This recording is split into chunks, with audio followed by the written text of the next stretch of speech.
खरं तर मी आज व्यासपीठावर बसण्यासाठी किंवा बोलण्यासाठी आलो नव्हतो. माझ्यावरती जे पुस्तक लिहिलं आहे आणि त्याचं उद्घाटन विमोचन ज्यांच्या हस्ते होणार होतं त्यांचे विचार ऐकण्यासाठी आलो होतो. परंतु आपल्या हात आग्रहाखातर फक्त बोलताय म्हणून मला बोलता येणार नाही, कारण हा क्षण माझ्यासाठी अत्यंत मोठा आहे. शब्दात मला भावना व्यक्त करता येणार नाहीत. मी ते पुस्तक वाचलेलं नाही, आत्ता मला भेटलं त्याच्यामुळे मी वाचेल. परंतु ज्या काही गोष्टी याच्यामध्ये लिहिलेल्या आहेत त्या फॅक्ट्सशी पूर्णपणे आहेत असं दिसतंय. मला पूर्ण पुस्तक वाचल्यानंतर त्याच्यामध्ये काय लिहिलं हे कळेल. तथापि आपण सर्वजण इथं या कार्यक्रमासाठी आलात ते मनापासून मी आणि मुंडे कुटुंब यांच्या वतीनं आपले धन्यवाद मानतो. आपलं जे प्रेम आहे ते असंच चालू राहू द्या. माझ्या परीनं, आमच्या कुटुंबाच्या परीनं जेवढे प्रयत्न मला या लोकसेवेसाठी करता येतील तेवढं मी करत राहील. माझं फक्त 2 वाक्य आहेत की स्पर्धा परीक्षेमध्ये यश किंवा अपयश हे अंतिम नाही आहे.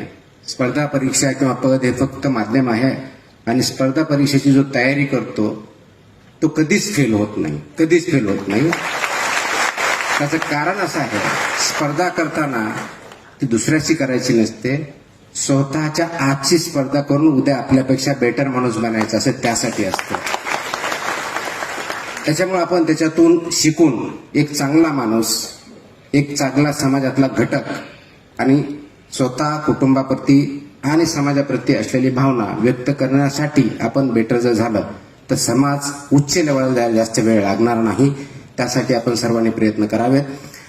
स्पर्धा परीक्षेच्या पाठीमागं, कारण इथं बरेच यंगस्टर आहेत, मी अनेक वेळेस बोललेलो आहे. बऱ्याच वेळेस आपलं आपण भाषण ऐकतो, इन्स्पिरेशन ऐकतो, असं म्हणत असतो की स्पर्धा परीक्षा द्याव्या, त्याच्यातून यश भेटावं. निश्चित चांगली गोष्ट. स्पर्धा परीक्षा हे चांगलं माध्यम आहे. पब्लिक सर्व्हिस किंवा सिव्हिल सर्व्हिस हे चांगलं माध्यम आहे, परंतु ते एकमेव किंवा द बेस्ट असं काहीही नाही आहे.